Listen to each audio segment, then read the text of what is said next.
एक लड़के को छोटा सा कांच का टुकड़ा मिल गया। उसने जाकर पूछा कि मैं इसका क्या करूं।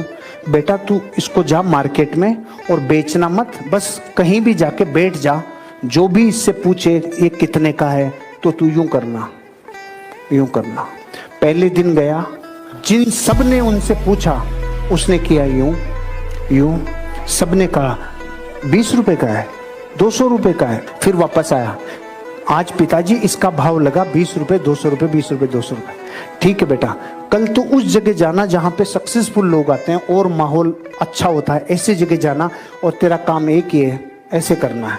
दूसरे दिन गया, वहां पे कोई अच्छा 2000 रुपए का है, 20,000 रुपए का है। पिताजी आज इसका भाव 2000, 20,000 रुपए लगा।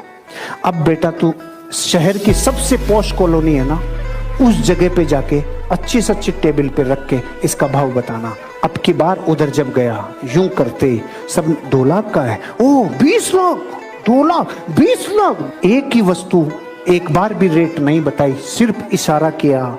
इस दुनिया में कोई इंसान किसी चीज की रियल वैल्यू देखना चाहता है तो उसको उस माहौल के चश्मे से देखना पड़ेगा, उस माहौल के दर्पण से देखना पड़ेगा।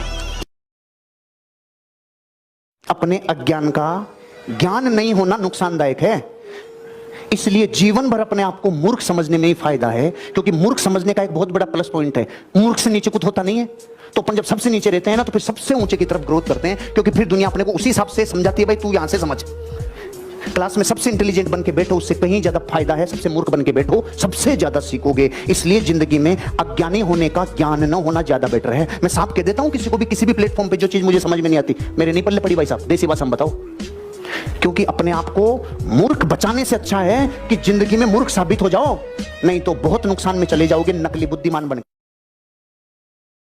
के। खेत में किसान खेती कर रहा था और हल जोत रहा था, तो हल जोतते टाइम पता ही नहीं चला एक पेड़ के नीचे से सांप लटक रहा था, वो यहां से खा गया, उसको पता ही नहीं रहा। उसने देखा कांटा चुभ गया, बबूल का कांटा चुभ गया, वो आगे चलता जा रहा था। 15 दिन बाद आज देखा तो 15 दिन बाद वहां सूखा हुआ सांप लटक रहा था, क्योंकि उसके जहर से वो मर गया।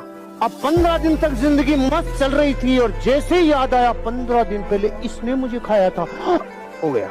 सांप से नहीं गया, सांप के डर से गया। इमेजिनेशन में इतनी पावर है, आपके पूरे जीवन में सोची हुई बातों का आप परिणाम है। तो law of cause and effect कहता है, आज के बाद, अब से पहले जो हुआ वो हुआ, आज के बाद अपने जीवन में अपने विचारों की श्रृंखला इतनी तेज कर लेने की जीवन बदल जाए। आपको नहीं पता विचार की ताकत। कहते हैं रतन टाटा ने जब जैगुआर और लैंड रोवर का अधिग्रहण किया तो लोग हंसे रतन टाटा के ऊपर। लोगों ने बोला रतन टाटा की लाइफ का डिजास्टर है ये। कोरस को उसने जब टेक ओवर किया तो लोगों ने कहा बर्बाद हो जाएगा रतन टाटा, और कोरस को टेक ओवर होते स्टॉक मार्केट गिरा बुरी तरह से। रतन टाटा सड़क पे था, लोगों ने बोला रतन टाटा पागल हो जाएगा, ये दुनिया का सबसे खतरनाक इसने काम किया।